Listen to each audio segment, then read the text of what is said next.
Hello दोस्तों, नमस्कार। कैसे हो आप सब लोग? मैं आशा करता हूँ कि आप सभी लोग बहुत अच्छे होंगे। दोस्तों, आप सभी लोग को हमारे इस यूट्यूब चैनल पे स्वागत है। आज की इस वीडियो में कक्षा 10 के प्रश्नावली और 3.3, ठीक है, 3.3 का क्वेश्चन नंबर हम 2 को सॉल्व करेंगे, ठीक है। तो अगर वीडियो अच्छा लगे तो लाइक कर दीजिएगा और चैनल पे नए हैं तो चैनल को सब्सक्राइब कर लीजिएगा ताकि आने वाला सारा वीडियो आप सभी लोग को समय पे समय मिलते रहे, ठीक है। एक बार हम सवाल को पढ़ लेते हैं। क्या बोला है? और 2x प्लस का 3y बराबर का 11 और 2x माइनस का 4y बराबर का माइनस का 24 को हल कीजिए और इसमें m का वह मान ज्ञात कीजिए जिसके लिए y बराबर mx प्लस का 3 हो, ठीक है। मतलब दो समीकरण दिया हुआ है, ठीक है, और दोनों समीकरण के माध्यम से हम क्या करेंगे? प्रतिस्थापन विधि से सॉल्व करेंगे और x और y का मान निकालेंगे, ठीक है। और उसके बाद क्या करेंगे? y के जगह पे y का मान पुट करेंगे और x के जगह पे हम x का मान पुट करेंगे, ठीक है। और फिर क्या करेंगे? इसको सॉल्व करेंगे और इसको हल करेंगे और इसके बाद हम क्या करेंगे? m का मान इससे निकल जाएगा। सिंपल है, ठीक है। तो इसको हम सॉल्व करते हैं। यहाँ पे लिखेंगे हल, ठीक है। जो समीकरण दिया उसको लिख लेंगे 2x प्लस का 3y बराबर का 11, ठीक है। उसके बाद क्या है?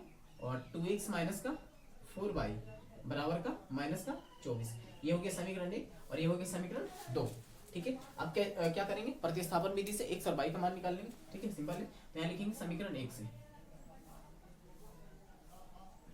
समीकरण 1 से, ठीक है। यहाँ लिखेंगे 2x प्लस का 3y बराबर का 11। अब यहाँ से लिखेंगे 2x बराबर 11, ये प्लस है, इधर जाएगा तो क्या होगा? माइनस का 3y, ठीक है। अब यहाँ से x बराबर लिखेंगे 11 माइनस का 3y होगा और ये दो क्या है? गुना में है, तो फिर यहाँ कहाँ चल जाएगा? भागा में चला जाएगा, इधर भागा में आ जाएगा उसको।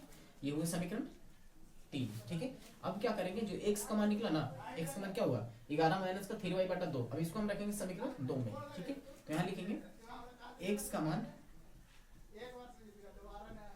समीकरण 2 में रखने पर, समीकरण 2 में रखने पर, ठीक है।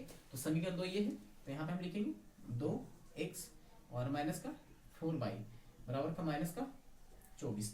तो यहाँ x के जगह पे हम ये वाला मान रखेंगे, ठीक है, ये वाला मान। तो यहाँ पे 2 हो गया और यहाँ पे हो गया 11 माइनस का 3y बटा का 2, ठीक है। और फिर क्या होगा? माइनस का 4y बराबर का माइनस का 24। ये 2 से 2 यहाँ पे ये कट जाएगा, ठीक है। यहाँ पे होगा 11 माइनस का, ठीक है, यहाँ पे होगा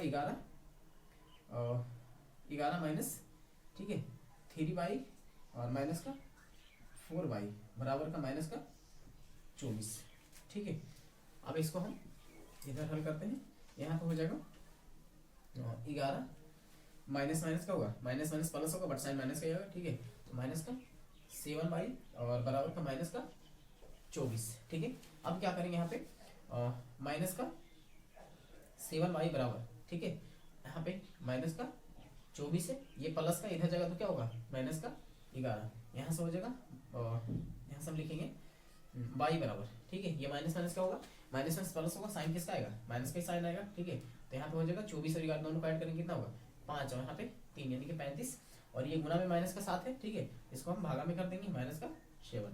ये माइनस माइनस कट गया, 7 बचे 35, मतलब y का मान कितना आ गया? 5, ठीक है। अब क्या करेंगे?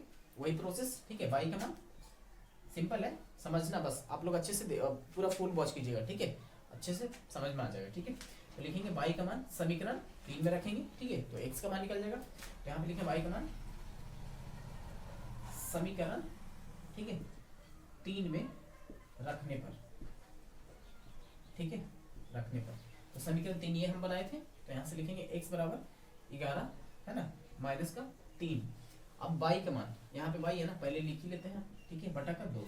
अब यहाँ पे x बराबर 11 और माइनस का 3, ठीक है। और y कितना निकला? 5 निकला, तो यहाँ पे 5 रखेंगे, ठीक है, और बटा का 2। सिंपल है। अब यहाँ से x बराबर लिखेंगे 11 माइनस का 5 दिया 15 बटा 2, मतलब कि 15 में से हम 11 को घटाएंगे, ठीक है। तो कितना आएगा? माइनस का 4 बटा 2, ये कट गया, यानी कि x का मान कितना आ गया? माइनस का 2।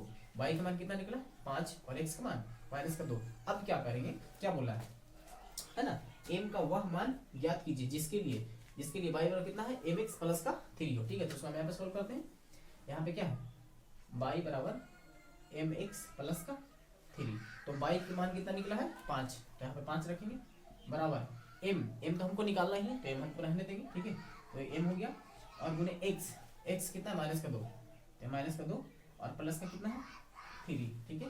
तो यहाँ पे इसको हम ये साइड कर देंगे, ठीक है। यहाँ पे लिखेंगे ये हो जाएगा माइनस का 2m, दोनों को गुना करेंगे ना तो माइनस का 2m हो जाएगा, ठीक है, और प्लस का 3, और ये इधर जो जाएगा क्या होगा माइनस का 5 बराबर का 0, ठीक है। अब क्या करेंगे यहाँ से माइनस का 2m, और ये माइनस प्लस क्या होगा, माइनस प्लस माइनस होगा, ठीक है, साइन भी माइनस का रहेगा, तो यहाँ पे कितना होगा, यहाँ पे हो जाएगा माइनस का 2, ठीक है, बराबर का 0। अब माइनस का 2m बराबर, ठीक है, इसको हम ये साइड करेंगे, ठीक है, तो ये प्लस का क्या हो जाएगा 2, यानी कि यहाँ पे ये 2 हो जाएगा। अब यहाँ से हम m बराबर निकालेंगे तो 2 बटा ये माइनस का 2 गुना में है, ठीक है, m का हो गया ना, तो यहाँ पे हो जाएगा माइनस का 2, मतलब m का क्या हो गया m का गुणनखंड, ठीक है, सॉरी m का गुणांक हो गया ये, ठीक है, तो ये दोनों आपस में कट जाएगा, तो m बराबर कितना आ गया माइनस का 1, ठीक है, तो यही आपका आंसर हो गया, ठीक है, यही आपसे पूछ भी रहा था और ये आपका आंसर हो गया, ठीक है। तो मुझे उम्मीद है कि ये वाला वीडियो आपको समझ में आया होगा, सवाल अच्छा से समझ में आ गया होगा, ठीक है, वीडियो को फुल वॉच कीजिएगा, ठीक है, क्लियर समझ में आ जाएगा, ठीक है। बाकी कोई भी दिक्कत हो कमेंट में आप लिखिए उसको, ठीक है, ताकि बेहतरीन तरीके से और समझाने का हम कोशिश करें, ठीक है। बाकी thank you so much, all the best.